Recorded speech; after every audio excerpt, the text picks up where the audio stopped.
Tuhan yang luar biasa, yang tiada seperti Tuhan, yaitu Tuhan Yesus Kristus. Terima kasih Tuhan Yesus. Terima kasih Bapa di surga. Berfirmanlah Tuhan bagi kami siap menerima firman. Sebelum kami menerima tubuh dan darah Tuhan Yesus pada zaman suci, bersatu dengan tubuh dan darah Yesus, memberkati hamba-Mu dan segala pergumulannya yang sudah memimpin kami memuji Tuhan. Memberkati hamba-Mu yang sudah melayani musik, memimpin dan menolong. Berkati kami semua. Di dalam nama Tuhan Yesus Kristus kami berdoa. Haleluya. Amin. Silakan duduk. Puji Tuhan. Saya mengajak kita untuk melihat Alkitab kita di dalam Lukas pasal 8 ayat 40 sampai dengan ayat 42 dan dilanjutkan dengan ayat 49 sampai dengan ayat 56. Karena dalam satu perikop itu ada dua kisah, yaitu kisah anaknya Yairus dan kisah perempuan yang sakit pendarahan. Maka yang kita perhatikan khusus pada kesempatan ini adalah tentang Yesus membangkitkan anak Yairus. Sekali lagi, Lukas pasal 8 ayat 40 sampai dengan 42, dan kita lompat ke ayat 49 sampai dengan ayat 56. Saya akan baca dalam nama Tuhan Yesus Kristus. Saya ulangi, Lukas 8 ayat 40. Judul perikopnya, Yesus membangkitkan anak Yairus. Ketika Yesus kembali, orang banyak menyambut dia, sebab mereka semua menanti-nantikan dia. Maka datanglah seorang yang bernama Yairus. Ia adalah kepala rumah ibadat. Sambil tersungkur di depan kaki Yesus, ia memohon kepadanya supaya Yesus datang ke rumahnya, karena anaknya perempuan yang satu-satunya, yang berumur kira-kira 12 tahun, hampir mati. Dalam perjalanan ke situ, Yesus didesak-desak orang banyak. Kita akan lompat ke ayat 49. Ketika Yesus masih berbicara, datanglah seorang dari keluarga kepala rumah ibadat itu dan berkata, "Anakmu sudah mati. Jangan lagi engkau menyusah-nyusahkan guru." Tetapi Yesus mendengarnya dan berkata kepada Yairus, "Jangan takut, percaya saja, dan anakmu akan selamat." Setibanya di rumah Yairus, Yesus tidak memperbolehkan seorang pun ikut masuk dengan dia, kecuali Petrus, Yohanes, dan Yakobus, dan ayah anak itu serta ibunya. Berarti 6 orang ya. Semua orang menangis dan meratapi anak itu. Akan tetapi Yesus berkata, "Jangan menangis. Ia tidak mati, tetapi tidur." Mereka menertawakan dia karena mereka tahu bahwa anak itu telah mati. Lalu Yesus memegang anak-anak itu dan berseru, katanya, "Hai anak, bangunlah." Maka kembalilah roh anak itu, dan seketika itu juga ia bangkit berdiri. Lalu Yesus menyuruh mereka memberi anak itu makan, dan takjublah orang tua anak itu. Tetapi Yesus melarang mereka memberitahukan kepada siapapun juga apa yang terjadi itu. Saudara-saudara yang dikasihi oleh Tuhan Yesus Kristus, ketika mama mertua saya meninggal dunia, tanggal 25 Desember 2011. Waktu itu ruangan mimbar ini masih disekat, kamar ini. Ya, di sini persis mertua saya meninggal. Di kamar mandi belakang ini. Ketika kami angkat, badannya masih lemas, hangat. Kemudian dokter dari puskesmas datang, dipanggil oleh polisi. Waktu itu orang udah banyak di sini karena kita siap-siap Natalan. Ya, polisi juga sudah datang buat mengamankan ibadah Natal. Sekaligus polisi itu untuk memberi bukti bahwa mama mertua saya itu dinyatakan meninggal atau kapan meninggalnya begitu ya, jam berapa sebelumnya. Kemudian dokter berkata sudah meninggal 1 jam yang lalu. Haleluya.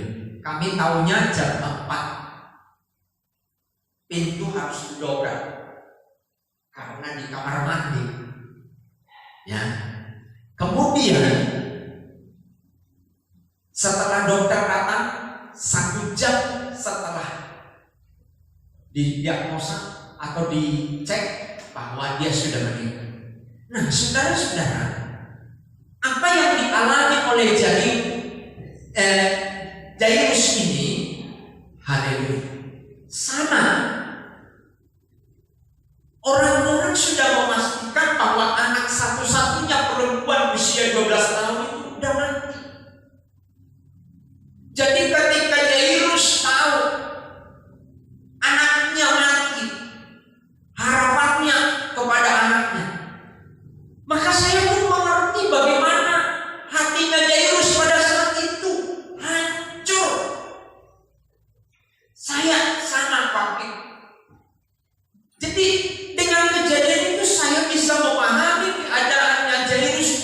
Dia tak punya harapan mungkin begitu ya. Padahal saudara, di ayat 40 Jairus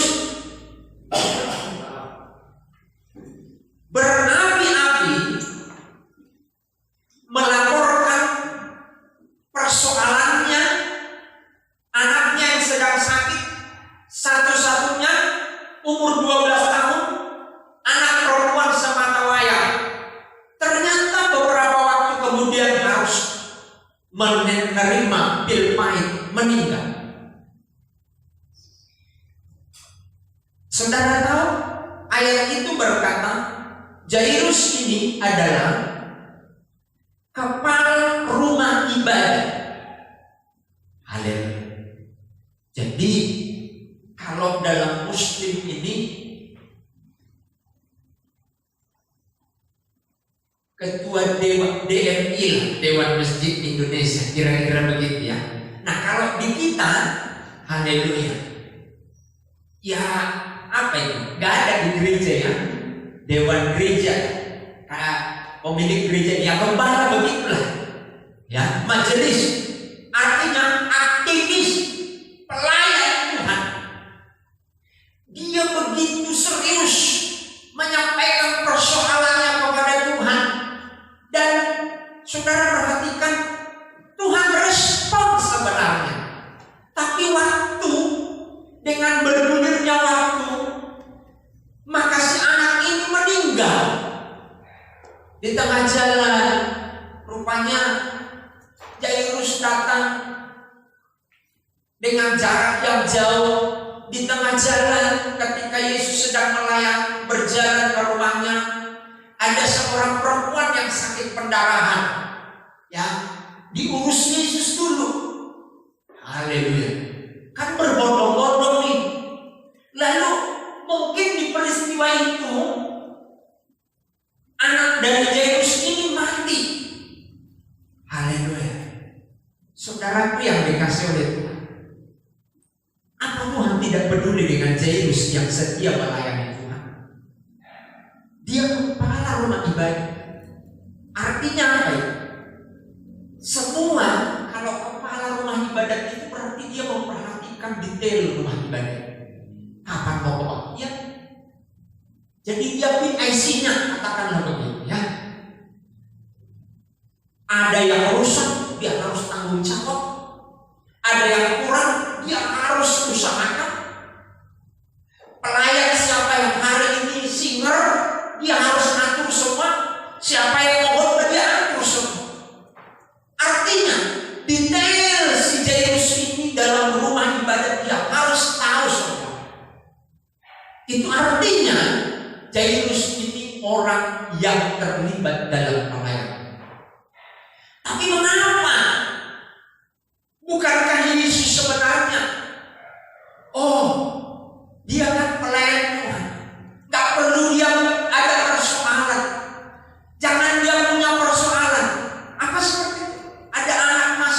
Enggak. Ini menunjukkan bahwa meskipun kita setia melayani Tuhan, kita tidak lepas dari persoalan. Kita tidak lepas dari masalah. Maka saya katakan begini, kalau fokus kita ke masalah itu, maka masalah itu akan lebih besar menarik kita. Tapi kalau fokus kita adalah pelayanan itu, masalah boleh terjadi. Tapi kita akan lebih mengutamakan pelayanannya. Perhatikan di ayat 49.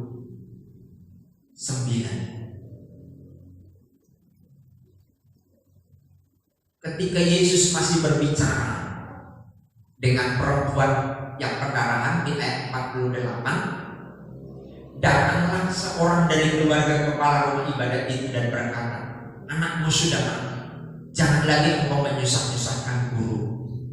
Ini yang saya katakan tadi. Sudah dinyatakan mati, betul-betul mati anaknya. Ini to the point penyampai kabar ini. Harusnya orang yang menyampaikan kabar duka, dia bawa dulu kejiwaan seseorang untuk mampu menerima kabar ini. Contoh, waktu itu kita juga mau Natal. Kami bersama dengan panitia Natal tahun berapa itu? 2007 ke Maros mengundang pendeta untuk menjadi pembicara di gereja ini. Sudah di sini. Saya pulang karena kita malam jauh. Kita pulang sekitar jam 9 jam 10 begitu. Istri saya mendapat berita bahwa ibu kandung saya meninggal. Dia tidak langsung kasih tahu. Dia kasih dulu kopi sama saya. Kamu udah tahu bahwa mama itu udah lama sakit, sudah tidak bergerak dari tempat ini. Istri saya mempersiapkan psikologis saya dulu. Dia bilang begini, misalkan mama meninggal, kamu bagaimana? Misalkan, dikatakan misalkan, saya bilang, enggak, saya yakin Januari 2008 saya pasti pulang dan mama masih ada.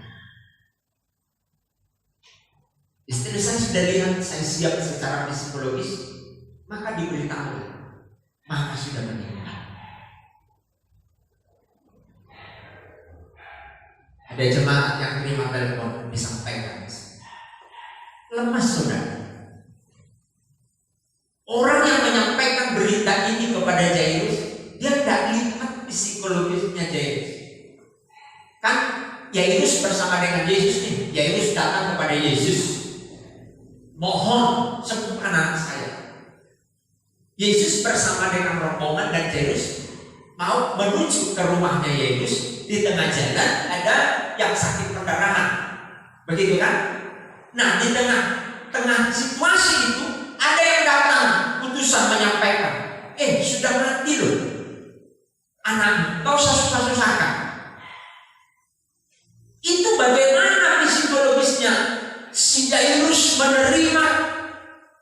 berita itu, orang ini tidak ada yang ambil.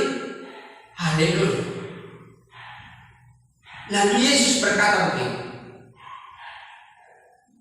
Ayat 50. Yesus mendengar dan berkata kepada Jairus, jangan takut, percaya saja, anakmu akan selamat. Saudara, berita bisa datang yang menakutkan. Tapi kalau Yesus yang mendengar berita itu, berita yang kita alami itu, Yesus membawa ketenangan kepada kita. Haleluya. Jadi saudara yang dikasih oleh Tuhan, ketika Yesus mendengar berita itu, Yesus berkata begini kepada Jairus, jangan takut, tenang saja, anakmu tidak mati. Maka kita tahu responnya Jairus, dia tidak menangis. Alkitab tidak mencatat dia tidak menangis. Orang-orang di situ atau mungkin juga sedih hatinya, bisa saja, tapi dia tidak perlihatkan. Apa yang terjadi, saudara? Ada kuasa Tuhan mengalir, anak itu bisa bangun. Saudara, ini masalah nyawa Yesus hidupkan. Persoalan kita belum urusan nyawa. Mana lebih berat? Kalau persoalan bisa kita pulang, toh. Misalkan kita buat kesalahan, kita nggak belajar nih, tinggal kelas, itu kan persoalan. Kan kita bisa pulang, tapi nyawa nggak bisa kita pulang.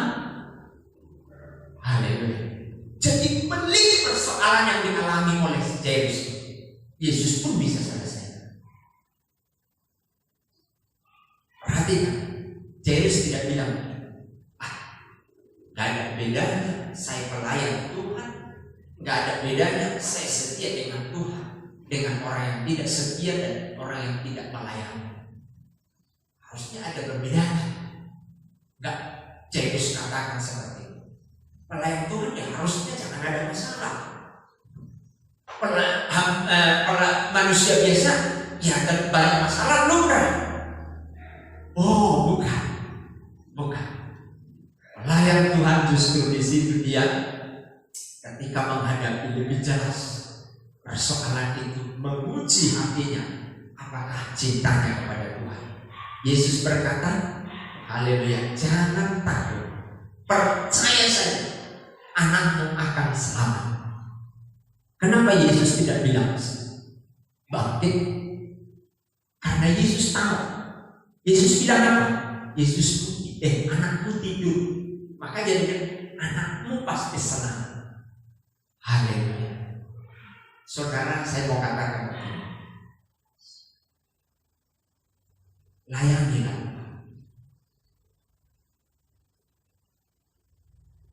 Sungguh-sungguhlah mengiring Tuhan. Persoalan apapun itu, kesulitan apapun itu, haleluya,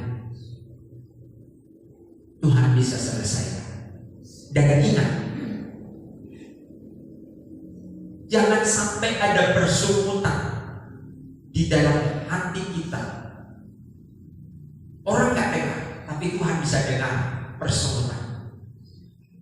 Aku sudah melayani Tuhan, tapi nyatanya aku tidak ditolong. Bukan tidak ditolong, sangat-sangat ditolong Tuhan. Tapi waktu Tuhan yang tahu kapan dia menolong, kapan dia berdiam diri, hanya Tuhan. Dan perhatikan, kalau belum Tuhan tolong, berarti belum waktunya Tuhan. Kalau sudah Tuhan tolong, itulah waktunya Tuhan. Ya, saya gambarkanlah begini. Banyak orang yang mau ditolong Tuhan dalam perjalanan. Fokusnya Tuhan Yesus waktu itu mau ke rumahnya Jairus, tapi di tengah jalan waktunya Yesus diambil oleh perempuan itu kan. Jairus tidak berkata begini, ini kan keadaan perempuan ini. Coba kalau enggak, perempuan ini tadi menghalang-halangi di jalan, pakai pegang-pegang jubahnya sekarang, ya kan? Pasti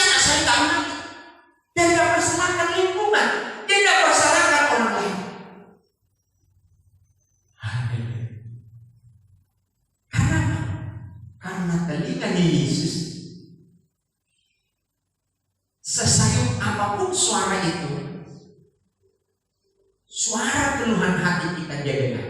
Perhatikan, jangan susah-susahkan, kan rame. Gak usah susah-susahkan guru. Haleluya, damai aja nak. Yesus dengar. Itu artinya telinganya Tuhan tidak jauh dari isi hati kita. Haleluya. Saudara yang dikasihi oleh Tuhan, mari layani Jairus dengan sungguh-sungguh dia sebagai kepala rumah ibadah. Ada tanggung jawabmu di dalam Tuhan, di dalam pelayanan ada. Lakukan itu. Apapun persoalan itu, apapun kesulitan, lakukan itu. Tuhan dengar sesayup apapun suara kita. Tuhan sangat peka dengan apa yang engkau alami. Dan Tuhan tidak pura-pura tidak dengar. Dia selalu dengar. Haleluya. Puji Tuhan. Tuhan memberkati kita. Sebelum menerima perjamuan suci, saya akan berdoa lebih dahulu kepada kita. Mari bangkit berdiri. Allah Bapa kami yang bertata di dalam kerajaan surga, kami mengucap syukur dan berterima kasih. Firman-Mu sudah datang kepada kami, mengajar kami seperti Jairus punya tanggung jawab sebagai kepala rumah ibadah. Meskipun dia punya sebagai kepala rumah ibadah yang memiliki tugas dan pelayanan, namun tidak lepas dari persoalan. Tetapi di tengah-tengah persoalan itu Engkau tidak membiarkan, karena Engkau memprioritaskan kami sebagai pelayan Tuhan. Ada di antara kami mungkin saat ini mengalami hal yang sama. Kami sudah mengabdi kepada panggilan yang Tuhan, tapi kami tetap dalam persoalan. Terima kasih Tuhan. Persoalan adalah cara Tuhan menyapa kami. Persoalan adalah cara Tuhan menyatakan isi hati. Persoalan adalah menyatakan tanda menyatakan Tuhan kepada seluruh keberadaan kami. Terima kasih Tuhan. Segala puji, hormat dan syukur bagi-Mu. Di dalam nama Yesus, sebentar kami akan menerima perjamuan suci. Kami mengucap syukur dalam nama Tuhan Yesus Kristus. Haleluya. Amin.